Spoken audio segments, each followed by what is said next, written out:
Alhamdulillah nahmaduhu wa nasta'inuhu wa nastaghfiruh wa na'udzu billahi min syururi anfusina wa sayyiati a'malina man yahdihillahu fala mudhillalah wa may yudlil fala hadiyalah. Asyhadu an la ilaha illallah wa asyhadu anna Muhammadan abduhu. Allahumma shalli wa sallim ala nabiyyina Muhammad wa ala alihi wa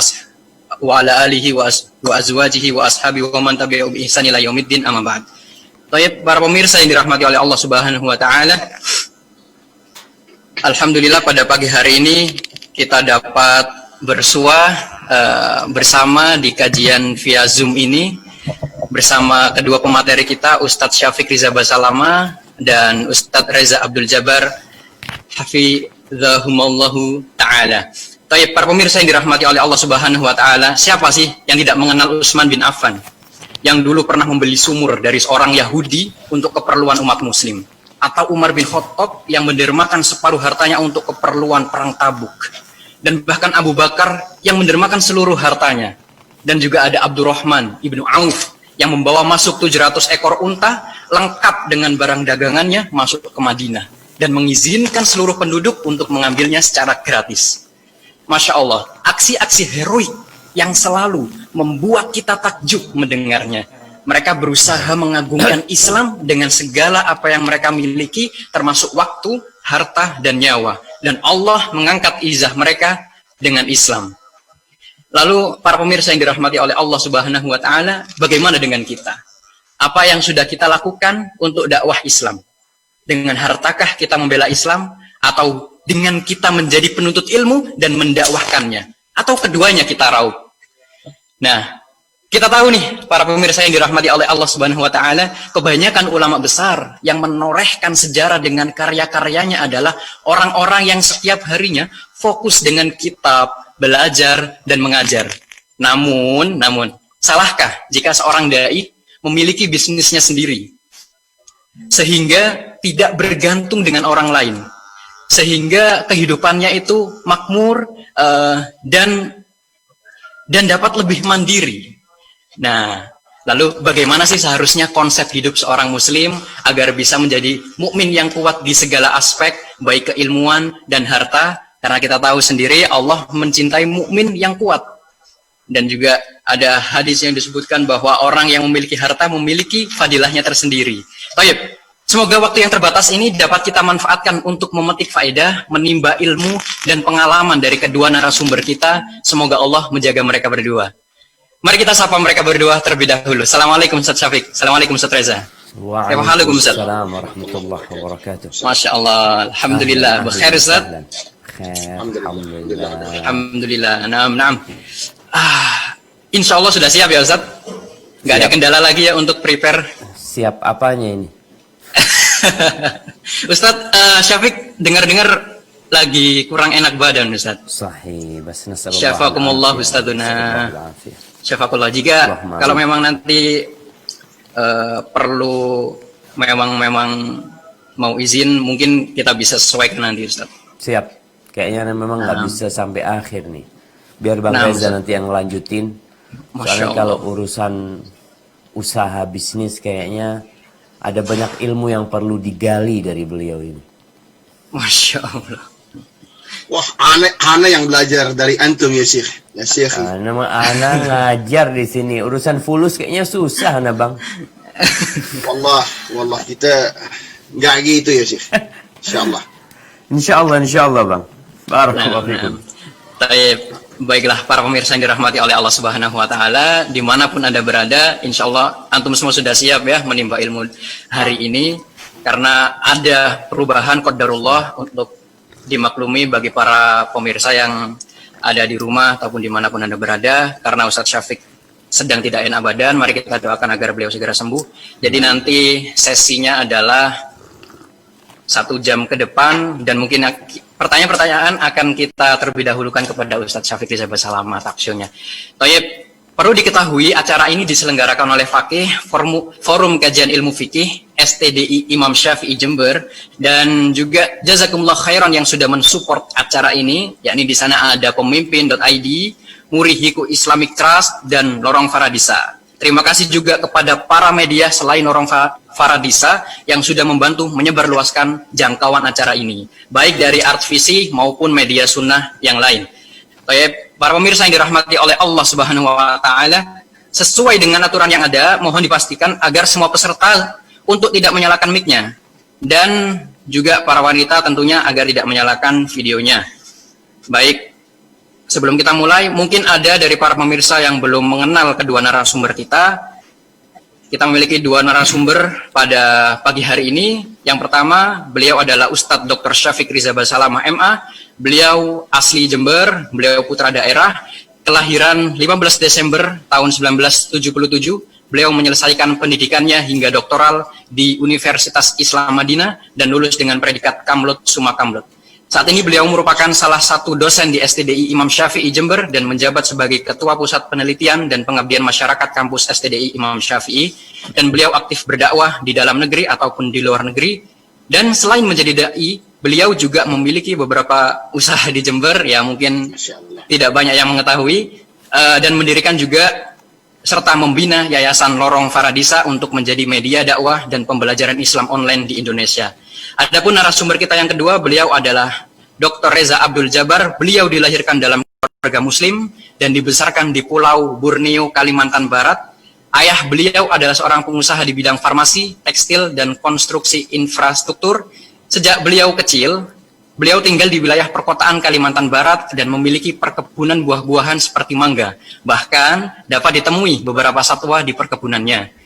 Kemudian dari sejak umur 7 tahun beliau sudah memiliki keinginan untuk menjadi seorang petani. Dan ketika ayahnya mengetahui keinginannya tersebut, ayahnya membantunya untuk meraih cita-citanya. Adapun riwayat pendidikan beliau pernah bersekolah di SDN 29 Chandramidi Pontianak, kemudian melanjutkan di SMPN 3 Pontianak, kemudian di SMAN 3 Jakarta, dan melanjutkan studinya di Universitas Glenfield College Auckland dan Massey University. Adapun profesi beliau saat ini adalah beliau sebagai petani dan pengusaha ternak terbesar di Invercargill. Beliau memiliki lapang luas ya, tanah luas di sana sebesar 850 hektar yang menjadi tempat bagi sekitar 2.800 sapi perah, Masya Allah. Dan juga perlu diketahui beliau adalah direktur halal di FIANS. Apa ini FIANS, Ustaz Reza? FIANS ini the Federations of Islamic Association of New Zealand. Ini seperti MUI-nya. Masya Allah, MUI-nya New Zealand. Masya Allah, Masya Allah. Dan beliau adalah imam masjid di Invercargill. Dan beliau memiliki otorisasi dari pemerintah untuk menikahkan secara Islam. Masya Allah. Antum sudah seperti Kodi di sana, Ustaz. Alhamdulillah. Kayaknya antum udah siap nikah, antum bilangannya. Iya, kayaknya harus berangkat ke New Zealand, Yusfi nih. Masya Allah. Insya Allah, gimana nanti? Toyib, kita lanjut aja, Ustaz. Jangan melenceng. Nah, Ustaz. Langsung saja, Ustaz, karena waktu kita cukup sempit. Kita ke Ustadz Syafiq dulu nih. Ya, mungkin banyak yang nggak tahu. Jamaah mungkin tidak banyak yang tahu tentang beliau ini. Mungkin selama ini para pemirsa hanya mengetahui beliau di atas meja kajian, di atas mimbar. Tapi siapa yang tahu kalau beliau ini ternyata memiliki usaha. Yang saya tahu Ustadz Syafiq ini memiliki usaha kambing etawa. Betul, Ustadz Syafiq? Masya Allah, kambing etawa, kambing domba, alhamdulillah udah. Masya Allah. Kita ini 11-12 sama Bang Reza ini. Nah, Ustaz. Kalau beliau piara sapi, anak piara kambing. Beliau punya tanah berapa hektar? Tanahnya Bang Reza? Aneh sekarang 1000-an, Ustaz. 1000-an sapinya? Hektar sekarang ya. Dengan populasi 4.000 sampai 5.000 sapi perah. Masya Allah. Yang punya anak untuk kambing itu alhamdulillah ada 700 meter persegi, Ustaz. Masya Allah, Masya Allah, Masya Allah. Walhamdulillah, Ustaz. Alhamdulillah ala kulli hal. Itu aja udah kerepotan, Ustaz. Kerepotan dia. Ini gimana 1000 hektar, Masya Allah. Barakallahu fikum. Nah, Ustaz, mungkin nih Ustaz Syafiq bisa diceritakan, Ustaz, pengalamannya sebagai peternak kambing etawa dan domba tersebut. Karena kan kita sedang membahas tentang usaha ya, Ustaz, secara dai yang mandiri dengan usahanya. Tafadhol, Ustaz, mungkin ada pengalaman yang bisa disampaikan. Nah, barakallahu fiik ya. Alhamdulillah wassalatu wassalamu ala Rasulillah. Amma ba'd. Semua itu berangkat dari kebutuhan kita sebagai makhluk yang hidup di muka bumi ini, di mana kita memerlukan ongkos dan biaya untuk kehidupan ini. Anda masih ingat tatkala dulu kita di Madinah mau lulus S1 waktu itu. Kita dikasih nasihat sama Ustaz. Kalau nggak salah Syekh Ibrahim Ar-Ruhaili rahimahullahu ta'ala, hafizahullahu ta'ala, beliau menjelaskan bahwasanya kewajiban berdakwah itu kewajiban bersama. Artinya kita semua punya kewajiban. Karena Nabi SAW mengatakan balighu anni walau ayah. Sampaikan dari aku walaupun satu ayat. Itu kewajiban bersama, fardu kifayah. Kalau sudah ada yang menyampaikan, alhamdulillah, engkau sudah tidak wajib lagi bagimu.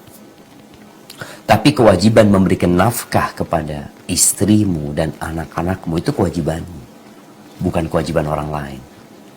Sehingga para da'i punya kewajiban untuk memberikan nafkah, sandang, pangan, papan kepada keluarganya. Walhamdulillah, dengan berjalannya waktu, Ana masih ingat ketika Ana di Jakarta di Lipia dulu, Ana mahasiswa, Ana jualan buku waktu itu. Jadi alhamdulillah dapat penghasilan ya. Kemudian juga udah nggak ngerepotin orang tua. Ketika di Madinah, subhanallah, Ana kuliah. Setelah kuliah S1 menikah, biaya sudah mulai naik. Ana masih ingat dulu sewa rumah itu 650 real, sedangkan uang yang Anda dapatkan dari kampus itu hanya 852 real atau 850 real. Sehingga uang itu habis buat uang sewa ya. Kemudian untuk ongkos ke kampus, akhirnya Ana beli sepeda, naik sepeda ke kampus. Setelah itu di musim haji kadangkala kita jualan. Ana pernah jualan air zam-zam dulu. Ada banyaklah pengalaman-pengalaman itu, sehingga ketika Ana pulang ke Indonesia, alhamdulillah Ana berpikir hadis Nabi SAW ketika mengatakan ittakhidhi ghanaman kepada Ummu Hani, peliharalah engkau kambing, fa innaha barakah, kambing itu berkah. Maka Ana berpikir bagaimana Ana memiliki kambing, dan dalam bayangan Ana, ya namanya keinginan, Ana itu punya berhektar-hektar tanah. Di situ kambing itu digembalakan, sehingga selain kita mendapatkan hasil uang, kita mendapatkan hasil akhlak dan karakter dari memelihara kambing. Dimulai dari 3 ekor kambing ya, 3. Pertama Ana beli 3, bertambah-tambah, beranak pinak, nambah lagi. Mungkin sekarang jumlah kambing itu sudah ya hampir 40-an ekor mungkin sekarang kambing tersebut. Alhamdulillah. Walaupun hasilnya mungkin jelas nggak jelas. Karena kita punya peternakan ini masih primitif ya. Kita biasa jual itu di musim lebaran haji. Jadi kelihatan dapat duit itu setahun sekali. Adapun yang tadi dikatakan ada kambing etawa, memang ada susu yang sempat Ana jual tapi ternyata nggak banyak ya, sehingga akhirnya kita konsumsi sendiri. Itu usaha kambing. Ada juga usaha jual, kita punya toko baju ya, alhamdulillah juga sama, ada bagi hasil sama teman-teman yang hasilnya setahun sekali. Dan ada bisnis baru lagi sekarang ini yang lagi dikelola, alhamdulillah. Ada frozen food, kita punya Trifal frozen food yang ini pemberian orang sebenarnya. Ada orang yang memberikan badan usaha yang insya Allah 50% dari hasilnya itu memang untuk dakwah, mungkin sebagiannya untuk biaya hidup kita ya. Tadi kalau bicara mandiri, harapannya kita tidak bergantung kepada manusia, tapi kita hidup membantu manusia. Tadi kalau Ustadz Yusfi menyampaikan bagaimana Uthman bin Affan ya bisa berbagi dengan para sahabat yang lainnya, bagaimana Abdurrahman bin Auf. Ustadz itu juga ingin berbagi. Masa Ustadz selama ini nerima terus? Kapan Ustadz yang berbagi gitu? Mungkin seperti itu. Ya sudah. Nah Ustaz, berarti Ustaz, kalau misal ngomong-ngomong soal beternak ini tadi, antum juga Ustaz Reza sama-sama beternak. Nah, dan kita juga tahu Ustaz, kehidupan Nabi dahulu, dan mungkin sebagian dari Nabi alaihi salatu wasalam, entah mungkin ada nabi-nabi yang lain, mereka juga memiliki profesi sebagai pengembala kambing dan peternak. Apakah ada korelasi dengan, artinya apakah ada korelasi pekerjaan beternak tersebut dengan membentuk akhlak seorang dai, Ustaz? Nah, subhanallah. Kadang terfikir. Ya, memang di antara yang membentuk karakter seseorang itu profesi. Nabi SAW mengatakan, "Ma min nabiyyin illa ra'al ghanam." Tidak ada seorang pun nabi kecuali dia mengembala kambing. Kemudian kita lihat Nabi Musa alaihissalam 10 tahun mengembala kambing. Profesi itu berpengaruh kepada karakter seseorang. Ibnu Hajar al-Asqalani menyebutkan hikmah. Kenapa para nabi kok Allah ilhamkan kepada mereka? Mereka belum jadi nabi. Allah bimbing mereka, Allah arahkan mereka untuk mengembala kambing. Kok bukan onta, kok bukan sapi, tapi kambing. Disitulah Ibnu Hajar menyebutkan banyak hikmah, diantaranya memelihara atau mengembalakan kambing itu mengajarkan kesabaran, ya. Nggak seperti sapi, nggak seperti onta yang itu binatang besar. Artinya binatang itu mungkin bisa menjaga dirinya dari binatang buas. Tapi kalau kambing itu harus dijagain. Kalau enggak dia dimakan oleh serigala, ya. Kemudian bagaimana berpindah dari satu tempat pengembalaan ke tempat pengembalaan lainnya. Yang membutuhkan seorang dai itu akhirnya untuk memperhatikan kambing-kambing tersebut. Nggak bisa dia tahu-tahu berangkat kambingnya ikut dia. Kadang-kadang ada satu anak kambing yang nggak bisa cepat jalannya. Atau ada kambing-kambing yang sakit, atau melihat ada kambing yang berantem. Di situ ada pelajaran buat dai bagaimana tatkala dia menjadi seorang pendakwah, dia menjadi penengah di antara orang-orang yang bertikai. Dia berbagi kebaikan, dia menyayangi mereka. Seperti itu. Dan itu dari sisi akhlak, ya. Kemudian dari sisi mungkin berkahnya. Jadi memang memelihara kambing ini mungkin tidak terlalu membutuhkan biaya besar seperti memelihara sapi. Dari sisi kandangnya juga mungkin, ya, kalau kita melihat sapi butuh tempat yang lebih besar, ya. Kambing mungkin akan lebih ringan untuk dipelihara. Dulu orang pelihara di rumah-rumah, walaupun sekarang sapi pun di kampung orang pada pelihara di rumah, ya. Tapi intinya kalau bicara kolerasi antara mengembala kambing, memelihara seekor kambing, dan kepada karakter seseorang, insya Allah akan mempengaruhi hal itu. Barakallahu fikum. Dan memang satu hal lagi sih, Ustaz, yang mungkin cukup membuat kita bertanya-tanya, ya Ustaz.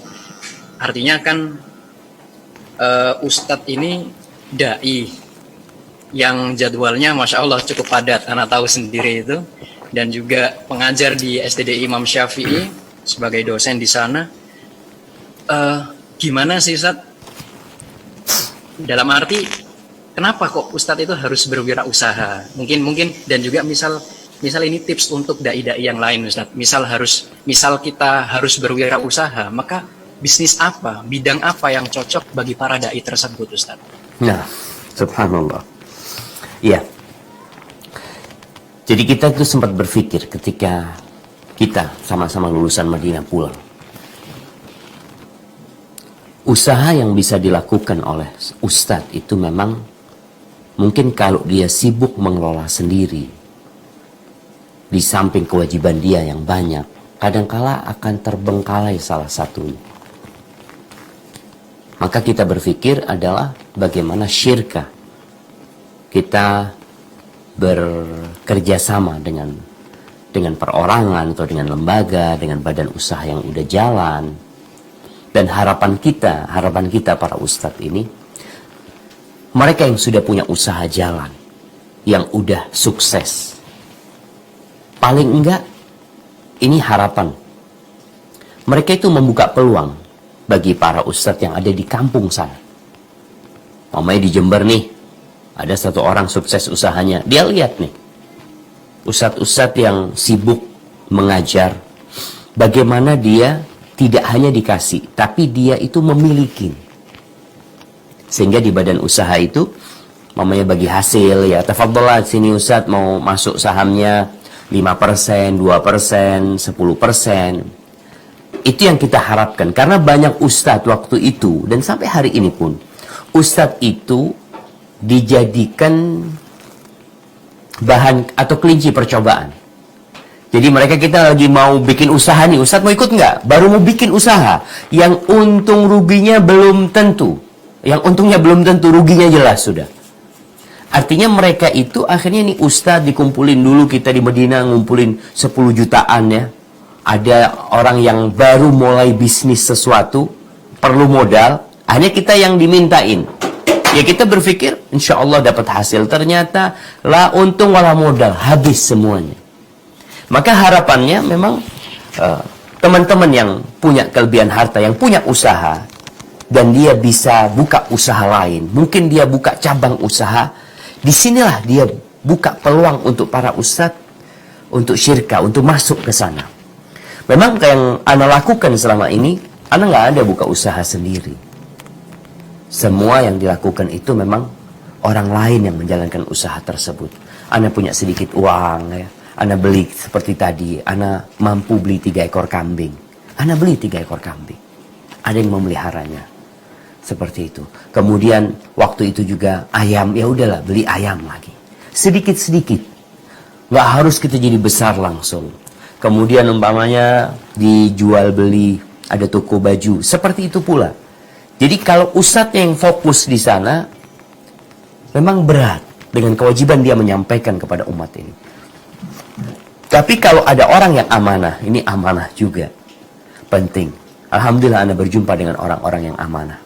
Sehingga usaha itu berjalan seperti ini. Ada hasilnya. Ada hasilnya dan Anda merasakan hasil itu cukup dan berkah.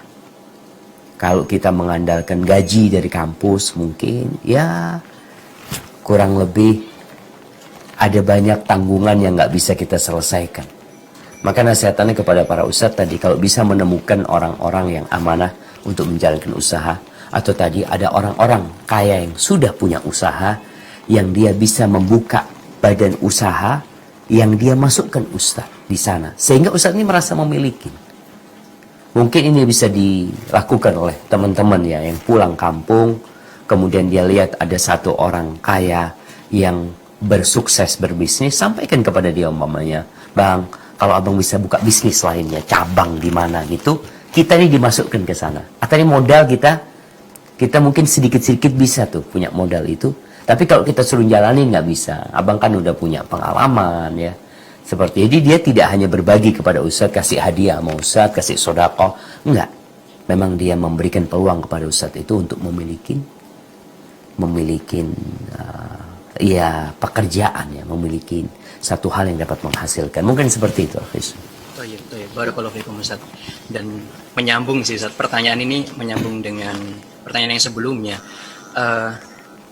Berarti nih Ustaz, untuk misalkan mahasiswa seperti kita yang masih belajar, yang masih menuntut ilmu di jenjang S1, nah apakah salah jika kami ini sambil berbisnis Ustaz?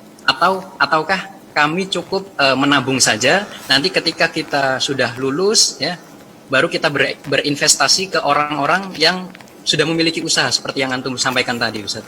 Karena Afan Ustaz pernah ya pengalaman dari anak pribadi ketika dulu jalan bisnis online, ada nasihat dari seorang ikhwan, jangan terlalaikan akhi, antum jauh-jauh ke sini untuk menuntut ilmu. Nah, padahal karena kita jauh itu Ustaz, kita butuh dana kan gitu.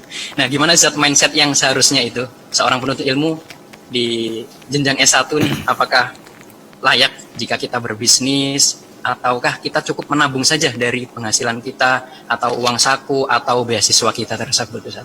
Nah, barakallahu fikum. Iya. Jadi kita ini berbicara antara dua hal yang dalam pandangan manusia kadang-kala bertentangan gitu. Dulu memang ada para ulama yang dibiayain full oleh negara, ditanggung full oleh negara. Atau ada mahasiswa yang dikasih beasiswa full oleh negara. Maka dia harus jaga itu amanah. Dia harus full belajar. Karena dia dikasih sesuatu yang cukup. Atau orang tua yang memberikan amanah, nak, engkau nggak usah pikir bisnis, nak. Abah ingin engkau fokus belajar. Setelah itu silahkan nanti. Di sini ada sebuah amanah yang harus dijaga. Tapi ketika tidak ada amanah tersebut, bisakah mahasiswa itu berbisnis? Ngelihat kemampuan dia. Karena tidak semua orang itu mampu bercabang. Ada yang bercabang, akhirnya yang satu terbengkalai. Apalagi kalau motivasi dia ketika dia bekerja itu duniawi. Rasul Shallallahu Alaihi Wasallam mengatakan, la ba'sa bil ghina liman ittaqa. Nggak apa-apa kekayaan itu, tapi syaratnya takwa. Artinya ketika bicara takwa, engkau menginginkan dari harta tersebut untuk akhirat. Tidak berbincang bagaimana engkau menjadi kaya di dunia, lupa dengan kewajiban-kewajibanmu sebagai hamba Allah Subhanahu Wa Taala. Maka buat para mahasiswa yang dapat amanah fokus belajar, tolong fokus belajar. Yang dapat amanah dari beasiswanya nggak boleh bekerja, jangan bekerja. Kecuali engkau ketika tidak mampu engkau sampaikan, nggak cukup uangnya. Mungkin ditambahin nanti. Tapi buat mahasiswa, karena mahasiswa ini banyak waktu kosong. Dan seharusnya mahasiswa itu sudah menjadi, dan seharusnya mahasiswa itu sudah menjadi orang yang mandiri. Dia tidak bergantung sama orang tua umpamanya. Kalau dia mampu seperti itu. Tapi kalau enggak, ya sudah. Dia fokus belajar, dapat penghasilan dari orang tua. Antum laksanakan tugas antum. Bisnis. Ketika antum mampu menggabungkannya, tafadhol. Dan nasihat ana buat yang bisnis. Ketika antum sudah dapat tujuan antum umpamanya, ana ingin dapat biaya untuk 2 bulan ini. Sudah, ketika antum dapat biaya 2 bulan itu, antum fokus lagi belajar. Saya kalau tidak, keenakan duit itu jamaah. Hadza wallahu a'lam bissawab. Nah. Masya Allah. Jazakumullah khairan, Ustaz. Ternyata tidak terasa sudah setengah jam ini bersama Ustaz Syafiq ya. Gimana Ustaz? Ustaz Syafiq mau izin sekarang? Ana kayaknya minta izin lah. Bang Reza, ana minta Bang Reza ini. Masya Allah, sebenarnya nggak seru ini kalau nggak bareng-bareng ini tadi. Anak antum dengan suara anak sudah mulai bindeng katanya orang Jawa itu. Tapi harapan anak kepada Bang Reza ya untuk memotivasi teman-teman ya agar mereka tetap berdakwah, tapi mereka juga tidak bergantung kepada manusia. Mereka bisa mandiri. Kemarin ketika kejadian COVID-19 ini kita tahu dengan kondisi banyak ustadz yang kemudian tidak punya penghasilan. Mereka ngajar. Nah, tempat ngajarnya ditutup. Mereka ngajar ngaji. Sampai kemarin kita ngumpulin duit dari Multaqat Duat Indonesia itu, kita kumpulin duit memang untuk memperhatikan mereka gitu. Dan semoga ke depan, ini ada sebuah mimpi sebenarnya ingin sampaikan ya. Waktu itu anak kumpul sama beberapa ustadz. Anak ingin para ustadz itu punya badan usaha. Untuk dai-dai di Indonesia ini punya badan usaha yang dari hulu sampai hilir itu dimiliki bersama. Sehingga ketika di kota Jember, di kota Bondowoso ada cabangnya. Semua untuk membiayai bagaimana pendakwah itu bisa mandiri. Dan insya Allah angan-angan itu walaupun tidak tercapai ketika anak hidup, ya anak-anak anak mungkin, cucu-cucu anak akan melanjutkan. Maka anak minta kepada Bang Reza untuk dapat memberikan arahan kepada teman-teman nih. Barakallahu fikum ya. Mungkin tuh Ustaz ini penutup nih. Penutup nih. Jadi uang kita itu nggak bisa beranak. Antum taruh di lemari, yang ada uang itu berkurang. Bagaimana supaya uang itu berkembang? Umar bin Khattab radhiyallahu anhu dalam hadis yang diriwayatkan Imam Bukhari dalam kitabnya Al-Adabul Mufrad, Umar pernah datang kepada salah Badibian, engkau dapat uang tahunan berapa? Negara itu memberikan. Kata dia, aku dapat 2.500 dirham. Dulu 10 dirham itu kira-kira sama 10 dirham itu cukup untuk beli 1 ekor kambing. Kalau kita hitung 1 dinar itu 2 juta. dia dapat tiap tahun itu 500 juta santunan dari negara. Maka Umar mengatakan, ittakhid as-sabyan wal harth, hendaklah putar uang itu, kembangkan uang itu dengan pertanian atau peternakan. Itu pesan Umar bin Khattab. Pertanian atau peternakan. Ada pertanian sekarang Masya Allah, semua bisa melakukan di rumahnya. Yang pakai apa? Pertanian yang pakai polybag ya, yang apa? Peternakan antum. Ya Allah, sebelah studio ini kandang ayam, belakang sana kandang ayam. Kita berharap semua ada menghasilkan sesuatu, tapi ingat dalam semua hal ambisimu harus akhirat, bukan dunia. Tapi Bang Reza, ana undur diri ya karena kurang sehat, tapi insya Allah ana setelah ana mau dengerin antum supaya antum semangat. Antum Syekh, antum mesti minum madu nih, kurang nih, kalau dekat ana anterin. Siap, insya Allah. Ana anterin madu-madu Kak. Jazakallah khair Bang Reza. Ana undur diri ya. Barakallahu fikum. Jazakallah. Ya Allah. Assalamualaikum. Jazakumullah khairan Ustaz. Waalaikumsalam. Hayakallah ya Syekh. Naam. Baik, Ustaz Reza. Kita sekarang tinggal berdua nih Ustaz. Agak sepi nih Ustaz. Nanti kita ramein. Masya Allah, siap. Kita harus bersemangat ini. Ana sendiri nggak sabar mendengarkan kobaran-kobaran motivasi antum. Tapi Ustaz, gimana Ustaz usahanya sekarang di tengah pandemi? Ada pengaruh nggak Ustaz? Ya, auzubillah minasyaitonir rajim. Bismillahirrahmanirrahim. Alhamdulillah rabbil alamin. Assalatu wassalamu ala Rasulillah wa ala alihi wa ashabihi ajma'in wa man tabi'ahum bi ihsan ila yaumiddin, amma ba'd. Alhamdulillah. Tadi kita dengar ya bagaimana Ustadz Syafiq mengabarkan sebuah konsep ataupun sebuah hadis daripada Nabi SAW, di mana qala Nabi SAW, ma min nabiyyin ila ra'al ghanam. Di dalam narration yang lain yang Anda dapat, ma ba'athahu Allahu an-nabiyyan ila ra'al ghanam. Jadi ini bukan main-main. Ketika Allah SWT melalui lisan Nabi SAW mengatakan bahwa tidaklah dari semua nabi itu semuanya adalah pengembala, semuanya peternak. Sehingga ketika sahabat radhiyallahu anhum ajma'in mengatakan, ya Rasulullah sallallahu alaihi wasallam, termasuk engkau ya Rasulullah sallallahu alaihi wasallam, dan Nabi sallallahu mengatakan nah, ya, dan dalam narration yang lain dikatakan bahwa ma ba'athahu Allahu nabiyyan ila ra'al ghanam, maka tidak Allah turunkan nabi, ya, seluruh nabi kullahu kul anbiya alaihim salatu wassalam ila ra'al ghanam, keseluruhan tanpa pengecualian. Dan ini pasti kita tahu ini nggak mungkin sesuatu yang kecil, ya. Ini bukan sesuatu yang mudah dan murah, pasti ini kelebihan, ya. Karena kita juga yakin bahwa ketika Allah SWT mengatakan wa ma yantiqu anil hawa in huwa illa wahyu yuha, bahwa semua yang ada dari lisan Nabi SAW itu enggak lain kecuali wahyu. Ketika Nabi SAW mengatakan bahwa seluruh anbiya alaihi salatu wassalam itu peternak, pasti ada kebaikan. Ustadz Syafiq tadi mengajarkan kepada kita bahwa kita piara kambing, piara berbagai macam ternak di rumah. Nah, tentunya ini sesuatu yang udah, kalau kita bicara manhaj, kita bicara methodology, kita bicara tahapan, ini tahapan yang telah terbukti.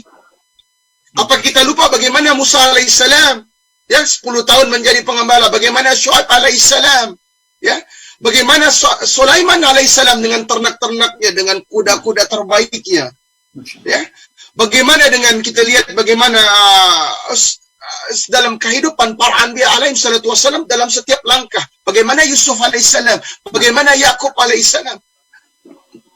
Kenapa kita harus mencari sesuatu yang baru ketika di dalam Quran dan Sunnah ada suatu metodologi yang terbukti? Dia ini tried and tested at all times, guaranteed not to fail. Terbukti terus menerus dan terbukti tidak akan menjadi kegagalan. Kenapa kaum muslimin yang seharusnya paling paham akan Quran dan Sunnah menjadi yang terbelakang di dalam urusan perniagaan, di dalam urusan pertanian dan peternakan? Wallah, ada muskil ya. Ini suatu muskil yang kita harus gagalkan. Muskil ini harus kita lunturkan. Ya, kita bicara COVID-19. Ya, COVID-19 alhamdulillah. Lihat, pada saat COVID-19 wabak, apa yang terjadi dengan industri-industri yang ya dalam pandangan Anda kita lihat bagaimana perhotelan, bagaimana turisme, Allah hancurkan. Ya, Allah hancurkan. Artinya memang ya kita sadar bahwa kita lihat bagaimana susahnya yang berada di dalam maskapai. Dia ini keadaan depresi. Kalau Indonesia sekarang merasa sedih dengan tumbuhnya yang hanya pelan, negara-negara lain bahkan terjadi bukan hanya tumbuh yang pelan, tapi terjadi depresi. Hilang, ekonomi itu hilang sampai 5%. Tapi apa yang terjadi dengan peternakan, pertanian, alhamdulillah. Dia jalan menjadi, terus Ustaz ya. Dia bukan hanya jalan terus, tapi menjadi industri primadona. Kan gitu ya. Karena kenyataannya bahwa inilah kebutuhan kita yang paling primer, yang paling utama, gitu ya. Nah, terus kenapa kaum muslimin ini terlampau santai untuk urusan ini? Ya, kita belajar. Ya, kalau bicara belajar, antum menuntut ilmu, ini adalah kewajiban. Ya kan? Ketika Nabi SAW mengatakan talabul ilm faridatun ala kulli muslimin, kita paham apapun ilmu itu adalah ilmu Allah, dan ini merupakan kewajiban atas kita. Dia ini obligatory, sesuatu yang compulsory, yang harus kita lakukan. Nah, cuman bukankah Islam ini agama yang di tengah? Bukankah sunnah ini mu'tadilin? Bukankah sunnah ini adalah seorang yang tidak berlebihan dan tidak mengentengkan? Bukankah sunnah ini adalah manhajnya para anbiya alaihim salatu wassalam? Maka kita lihat di dalam dunia-dunia barat, kalau kita gandeng dengan dakwah, maka setiap keadaan dakwah, banyak saudara-saudari kita yang baru berislam berada di atas metodologi, berada di atas manhaj sunnah. Dan ini mungkin suatu kelebihan para duat yang ada di luar negeri, karena sebegitu gamblang dan gampangnya bagi para saudara-saudari kita yang baru menerima Islam untuk sadar betul, ya, bahwa begini metodologi itu, ini yang akan kita kembangkan dan kita expand. Kemudian kalau kita lihat bagaimana kita lihat banyak contoh dalam sejarah. Tadi antum mengatakan bagaimana Abdurrahman ibn Auf, Uthman ibn Affan, Abu Bakar radhiyallahu anhu, Umar bin Khattab radhiyallahu anhu ajma'in membagikan harta mereka. Tentunya yang dibagikan karena ada harta itu. Karena ada ya Ustaz. Ini iya, karena kalau nggak ada yang dibagikan. Dan ini suatu miskonsepsi juga, karena kita harus sadar bahwa tadi Ustaz Syafiq hafizallah memberikan kita sebuah pelajaran bahwa kita juga harus hadir di sisi perniagaan. Mustahil antum bisa dakwah tanpa perniagaan. Karena kenapa dakwah ini menjadi suatu pekerjaan yang dalam pandangan Anda dari para masyayikh kami, ini adalah sebuah occupation atau sebuah pekerjaan yang terbaik. Apapun yang antum lakukan, kalau antum belum dakwah, belum keren. Karena ini berarti kita masih menyimpan sesuatu yang terbaik hanya untuk diri kita, dan kita masih belum peduli akan saudara-saudari kita yang belum berislam. Yang notabene mereka menunggu dari lisan kita tersampainya hidayah, dan melalui tentunya itu merupakan hidayah dan rahmat Allah Subhanahu wa taala, bukan karena hasil kita, tapi kita mesti berusaha. Karena ada sesuatu dari orang yang berusaha ini, sehingga para duat ini mendapatkan kebaikan untuk dirinya, gitu ya. Nah, kalau kita lihat antum memberikan contoh para sahabat radhiyallahu anhum ajma'in, apakah dia berhenti di generasi para sahabat radhiyallahu anhum ajma'in? Itu jawabannya tidak. Kita akan lihat bagaimana Imam Abu Hanifah rahimahullah. Kita akan lihat bagaimana Imam Abdullah ibn al-Mubarak rahimahullah. Orang yang, kalau kita bisa menjadi seujung kuku beliau, akan sangat bahagia kita. Ulama komplit gitu ya. Jadi kalau pandangan anak, kita juga, ya, para asatidz yang ada di dalam Segeral ini juga harus berusaha untuk mengikuti mereka. Bagaimana Malik ibn Dinar? Tadi Ustaz Syafiq hafizallah mengabarkan kita tentang bagaimana pandangan Ibn Hajar al-Asqalani rahimahullah. Apakah Ibn Hajar al-Asqalani rahimahullah seorang ulama yang miskin? Jelas tidak. Jelas tidak. Seseorang yang sangat kaya raya, sehingga seorang khalifah pun di masanya menginginkan kereta kencana yang ditunggangi oleh Ibn Hajar al-Asqalani rahimahullah. Tapi jelaslah bahwa tujuan akhir dari segala percakapan ini, dari perniagaan, dari dakwah ini tentulah surga Allah. Karena inilah keniscayaan dari seseorang yang pintar. Orang yang pintar, kalau kita gandeng dengan dari dua mata koin ya, dari seorang yang seorang yang berbicara tentang perniagaan dan dakwah, ini tentu temannya, teman seiring. Perniagaannya dilakukan adalah sebagaimana tadi kita dengar bersama bahwa ini untuk mencukupi kebutuhan nafkah-nafkah ya, para istri-istri, para anak-anak, para ibunda-ibu yang cinta kita, ya, keponakan, teman-teman, tetangga sekalian. Dan ini tentu hanya seseorang yang memiliki rasa yang tinggi yang bisa memenuhi kebutuhan-kebutuhan seperti ini. Yang mengerti bahwa seperti antum katakan, banyaknya para mahasiswa-mahasiswi yang ingin belajar kekurangan dana. Kalau bukan dakwah yang menjadi orientasinya, tentu kita akan sangat pelit dengan harta ini. Tentu kita akan merasa akan menyimpannya. Walaupun kalau kita lihat kebaikan dari orang-orang yang berdakwah, tentu dia ingin memanjangkan umur. Dalam pahaman Anda dalam memanjangkan umur ini bukan berarti umurnya jadi 600 tahun. Tapi dia jelas mengerti benar bagaimana caranya ketika Nabi SAW mengatakan mandala ala khairin falahu mithlu ajri fa'alaihi. Dia mengerti benar bahwa apabila dia menjadi seorang inisiator, seorang yang mengambil bagian dari sebuah kebaikan, maka dia juga akan mendapatkan kebaikan semisalnya dengan tidak mengurangi amalan dari yang pelakunya. Antum bayangkan ketika dengan atas rahmat Allah, atas hidayah Allah, masuklah fulan bin fulan atau fulanah binti fulan ke atas Islam, berapa banyak kebaikan yang kita dapat. Masya Allah. Berapa banyak kebaikan. Semua salatnya, siamnya, ya, sedekahnya, pengetahuannya, semuanya kita punya bagian. Nah, ini tentu cara berpikir yang kalau bukan pandangannya yu'minu billah wal yaumil akhir, tentu nggak akan mungkin dia bisa tembus dengan lensa lain. Lensanya hanya yu'minu billah wal yaumil akhir. Karena ini sesuatu yang unseen, yang tak terlihat, yang belum mungkin bisa diakalkan dengan hanya akal tanpa iman. Akhwatu fillah wa akhwati fillah. Kita ngelihat ini ya, dalam contoh-contoh yang tadi kita lihat bahwa COVID-19 bukan masalah. Ketika ini adalah kebutuhan primer, ya, kita lihat bahwa justru COVID-19 memberikan suatu angin segar di mana ya kaum muslimin maupun saudara-saudari kita yang belum berislam, semoga Allah berikan mereka hidayah. Ini mulai mengkonsumsi, ya.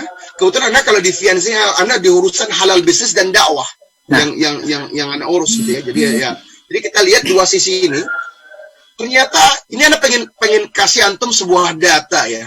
Kalau kita lihat dalam bentuk halal industry ataupun halal spending dalam bentuk dunia, dalam ini punya angka yang sangat besar. Kurang lebih harga ini 3.000 miliar dolar per tahun. Kebayang nggak antum hitungnya tuh? Enggak, Ustaz. Ya? Itu kalau ditaruh kamar cukup nggak, Ustaz? Nah, wallahu alam, mana juga nggak pernah lihat. Jadi di antara ini termasuk industri halal industri, halal makanan halal, travel halal, kosmetika halal, obat-obatan halal, dan segala macam. Nah, pertanyaannya, apakah itu semua kaum muslimin yang membelanjakan hartanya untuk mendapatkan halal certification? Ternyata bukan. Ternyata bukan. Karena apa? Karena banyaknya orang-orang lain yang belum berislam, saudara-saudari kita yang belum berislam ini, yang senang membeli produk halal. Alasannya, karena mereka yakin akan quality controlnya. Allahu Akbar. Bayangkan, bayangkan, dari sertifikasi halal yang kita lihat ini, ternyata ini lambang keunggulan. Iya. Jadi secara nggak langsung, ya orang-orang non-muslim ini jadi makin penasaran, Ustaz, ya, tentang Islam. Alhamdulillah. Benar, jadi kita ini mesti bisa melihat begini ya. Jadi kalau kita lihat, Anda pengen tanya sama antum, yang memang sekolahnya syariah. Kalau kita ambil contoh tadi, Abu Bakar, Umar, Utsman, Ali, Abu Abdurrahman bin Auf, radhiyallahu anhum ajma'in, ketika mereka menerima Islam, Abu Bakar radhiyallahu ketika Abu Bakar radhiyallahu menerima Islam, apakah itu melalui tahsin? Apakah itu tajwid? Apakah karena sebuah bahasan tauhid rububiyah wa uluhiyah, asma wa sifat? Tentu jawabannya bukan. Karena kita tahu belum ada Quran. Karena masuknya Abu Bakar, Umar, Utsman, Ali radhiyallahu anhum ajma'in itu karena akhlaknya Nabi sallallahu alaihi wasallam. Karena suatu pancaran keindahan dari akhlak, ketika nggak salah ketika Nabi SAW mengatakan khairukum ahsanukum khuluqa. Yang terbaik antara kalian yang paling baik akhlaknya, yaitu karakter seorang duat. Seorang pendakwah ini mesti memiliki itu, karena itulah orang menerima Islam dari berbagai macam sisi yang dilihat dan tak terpandang. Jadi Ustaz, memang penting banget nih Ustaz ya, istilahnya seorang dai memiliki usaha, dan ternyata usaha itu bisa menjadi perantara dalam menyampaikan ilmu-ilmu Islam tersebut. Masya Allah, Masya Allah. Jadi dia justru merupakan wasilah ya akhi. Jadi wasilah, kenapa kita begini? Menjadi jembatannya. Kita mungkin masih ingat ketika Abdullah bin Mubarak rahimahullah mungkin dikritik lah kalau bahasa sekarang.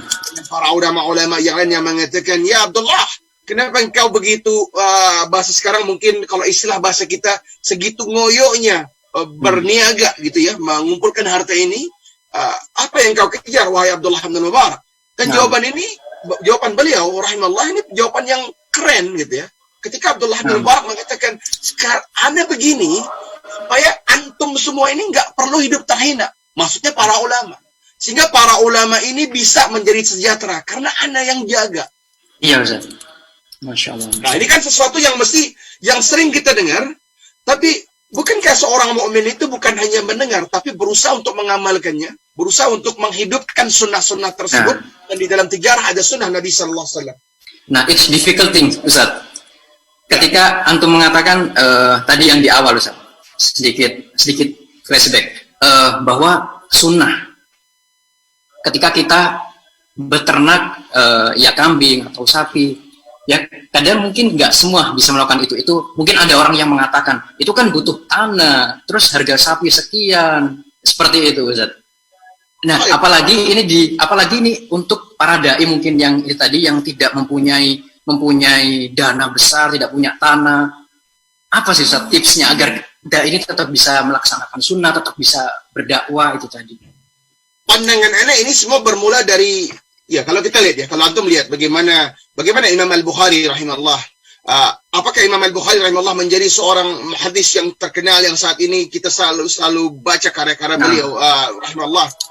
Tapi ini kan tak terlepas dari peran ayah beliau, ya, yang juga sangat mencintai sunnah. Walaupun ya kalau sekarang kita baca seolah-olah ayahnya Imam Al-Bukhari rahimahullah seolah tidak sama kemampuannya, ya, yang berada di Bukhara. Dan dari kakek beliau kita melihat ini ada sesuatu keinginan luar biasa. Tadi Ustaz Sadiq mengatakan kalau bukan anak yang lihat, mungkin anak-anak yang lihat atau cucu-cucu anak. Inilah prinsip yang mesti kita hidupkan kembali. Jadi kita mulai merasa ini sesuatu yang kebaikan, bahwa kita akan mulai, ya. Dan tadi hadis yang dimana ini hadis dalam pandangan anak ini, masya Allah bang, ini masya Allah benar ini hadis, karena ini memberi kita suatu motivasi, ya. Ya, man dalla ala khairin falahu mithlu ajri fa'alaihi. Kita jadi yakin bahwa kalau ada kebaikan, jangan pikir antum lihat apa enggak lihat. Jangan pikir antum akan hidup untuk menikmati atau tidak. Tapi kita berpikirlah bahwa kebaikannya mengalir untuk kita. Tentunya kalau kita bicara bagaimana sebuah perniagaan yang tadi mungkin Ustaz belum bahas tadi, tentunya kita harus punya keahlian. Maka befitting ketika Nabi SAW mengatakan idza usida al-amri ya ila ghairi ahlihi fantazir as-sa'ah. Ketika kita berikan suatu pekerjaan, suatu amanah kepada seseorang yang bukan ahlinya, maka tinggal tunggulah kehancurannya. Jadi pandangan Anda pribadi, antum yang ingin berniaga tentu jadikanlah ilmu. Bukankah ilmu ini pondasinya seorang mukmin? Bukankah seorang mukmin hidupnya selalu berilmu? Sahih. Nah, jadi kita yang utama itu adalah ilmu. Jadi kalau antum berilmu dan kita tidak, kalau Anda perhatikan, kita lihat bagaimana generasi emas yang pernah hidup di muka bumi ini, yaitu para sahabat radhiyallahu anhum ajmain, tabi'in rahimahumullah ajmain, atba'ut tabi'in rahimahumullah ajmain, thumma alladhina yalunahum, adalah tidak terpisahkan antara kehidupan dunia mereka dengan kehidupan akhirat. Di mana Islam itu exist.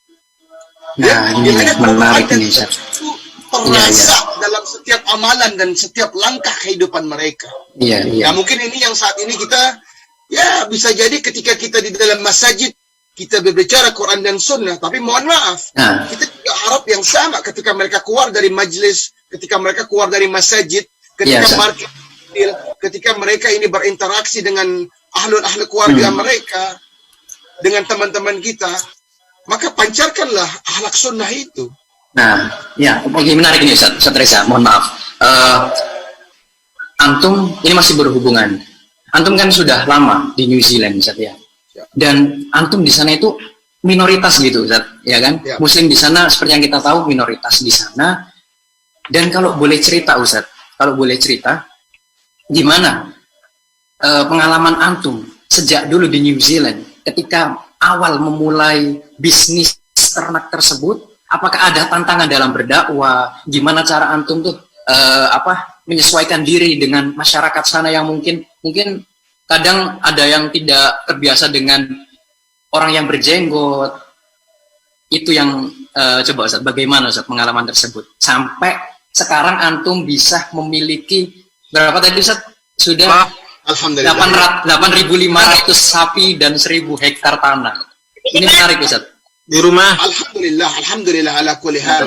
Jadi pengalaman pribadi ya, kita jalan ke dalam NZI tentunya seorang mukmin yakin dan hakul yakin bahwa tidak ada yang namanya lagi dulu kajian. Mohon dimatikan tidak ada yang namanya itu.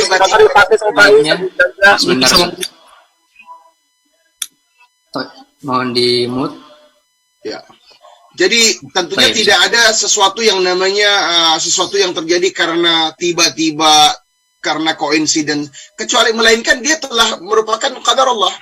Melainkan dia sesuatu adalah ketetapan Allah. Sama halnya anak kaidat ini adalah ketetapan Allah, ini adalah qadar Allah yang memang yang telah Allah tetapkan. Jadi ketika kita masuk ke dalam tempat seperti Selandia Baru ini ya, seperti New Zealand, walaupun kita seorang minoritas, kita nggak pernah.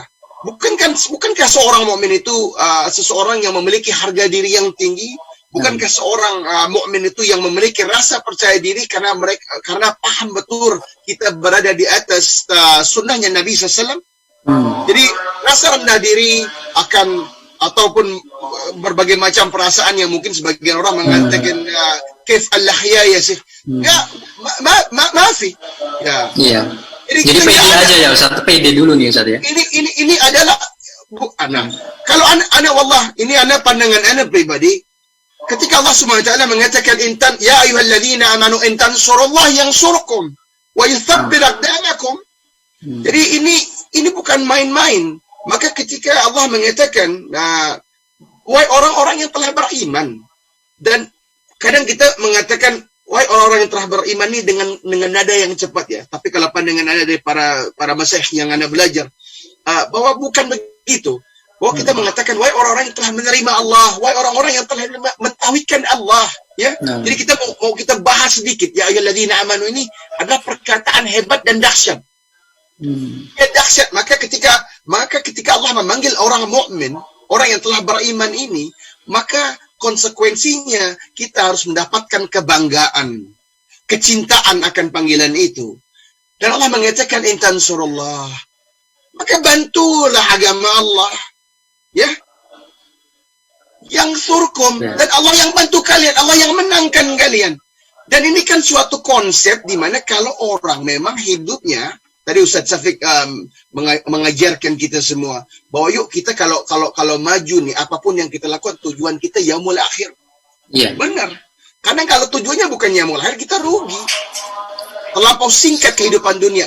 Jadi konsep tadi adalah kita bahwa kita bangga. Bukankah seorang mukmin itu yang bangga akan akidahnya?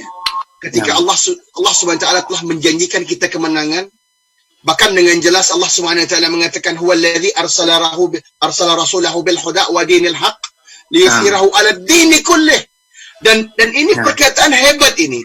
Liyuthhirahu 'ala ad-dini kullih. Agama yang telah Allah menangkan di atas agama-agama yang lain, di atas persepsi-persepsi yang lain, di atas milah-milah yang lain, ya. Walau karyal musyrikun. Jadi pandangan ana, begitu kita masuk, nah, ini bermula dari rumah ya ikhwah. Bermula dari rumah. Dari ayah-ayah kita yang harus, dan ini nggak mesti ya. Ini anak pengen, emang antum semua ini belajar di SDI. Tapi apakah yang lain yang belajarnya bukan di SDI tidak punya kecintaan? Tentu nggak bisa kita katakan demikian. Karena bisa jadi kecintaan ini sama. Dan inilah yang pesan yang akan kita kirim. Apapun sekolah antum, apakah antum seorang doktor, seorang engineer, seorang guru, seorang perawat, kecintaan kita akan Islam, kecintaan kita akan Quran dan Sunnah semestinya mempersatukan kita, dan itulah harga mati. Tayyib. Masya Allah. Cukup menarik, Ustaz. Ini ada satu lagi nih, Ustaz.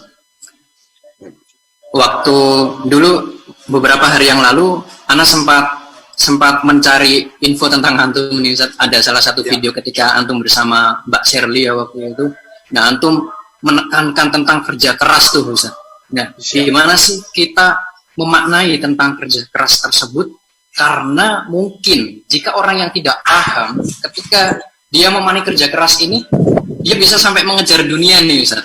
Gimana tuh, Ustaz? Antum memaknai kerja keras tersebut untuk dakwah dan sebagainya?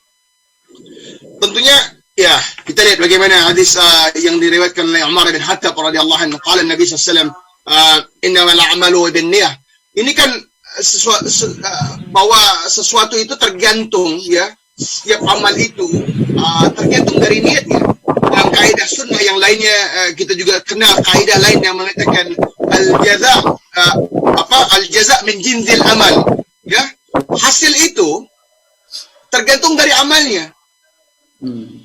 Ya kan? Jadi kalau kita yakin bahwa hasil itu tergantung amalnya, al-jaza min jinsil amal, bahwa kita yakin dulu. Kalau kita bicara kerja, tentu yang ana maksud dengan kerja ini adalah amalun salih. Amalun salih. Ya, jadi dan amalun salih tidak selalu berupa kutub yang antum baca. Sahih.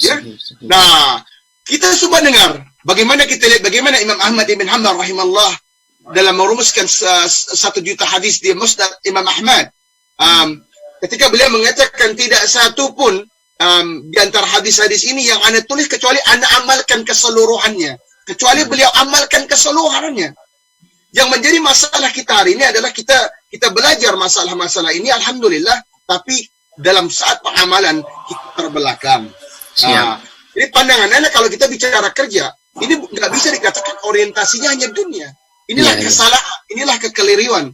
Karena yang tahu niat seseorang itu hanyalah dirinya dan Allah Subhanahu wa Ta'ala.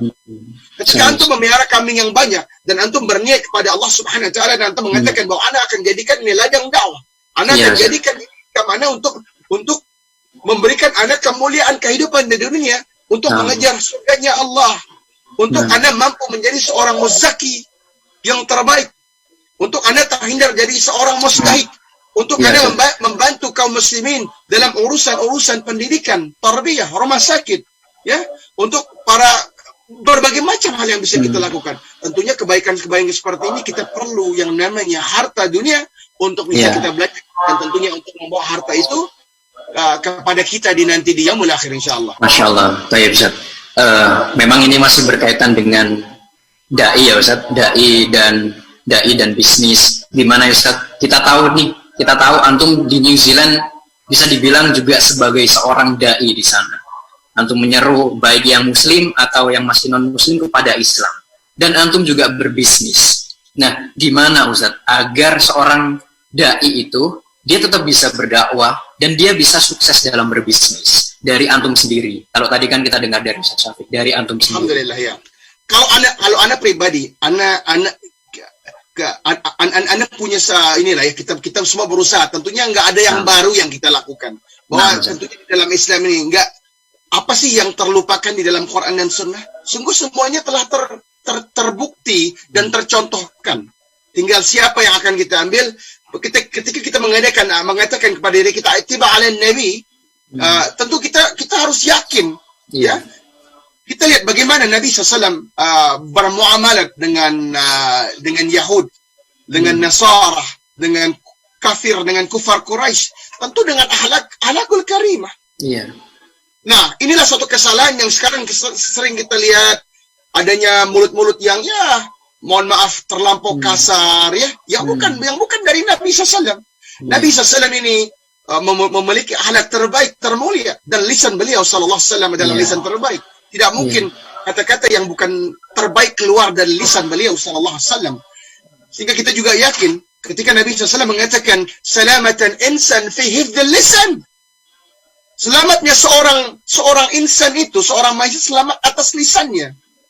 Jadi kalau kita dalam berdakwah, dalam kita bersejarah, kita tentu pastikan produk kita yang terbaik. Oke.